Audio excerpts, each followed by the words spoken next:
Welcome to FishingGearTester.com.au's inspection of the Daiwa Legalis threadline reel. Daiwa is pitching the Chinese-made Legalis at the enthusiast angler by loading it with quality features and building in enough precision and reliability to ensure a long life given reasonable care.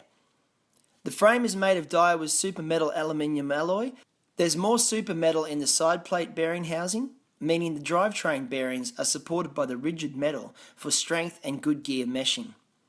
The chrome plastic rear cover plate at first looked to be just cosmetic trim until we realised that it actually covered some of the spool slider and the anti-reverse switch shaft.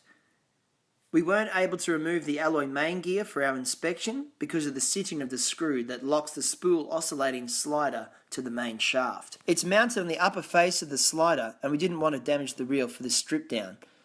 The brass pinion gear looks solid and the 4.7:1 Daiwa DigiGear 2 drive provides plenty of smooth cranking power. There was a good quantity of grease and oil in all the right places to keep things lubricated.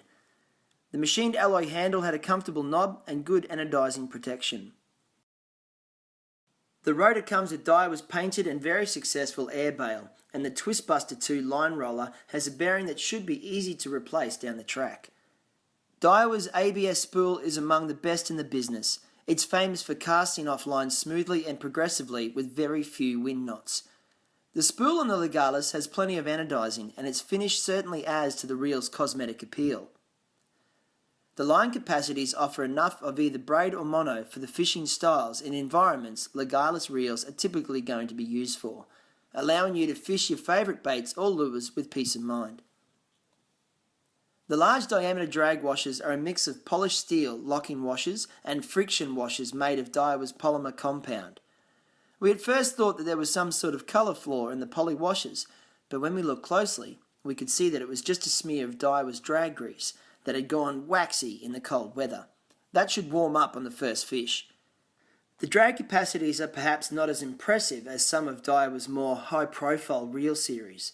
However, they are certainly capable enough and on par with the relative price point. There are only so many features that can be built into a reel at this price point, and Daiwa has opted for no water sealing on the drag adjustment knob on the top of the spool. Regardless of this, there are plenty of reasons to choose this reel for the money. It should be still catching good fish for some time.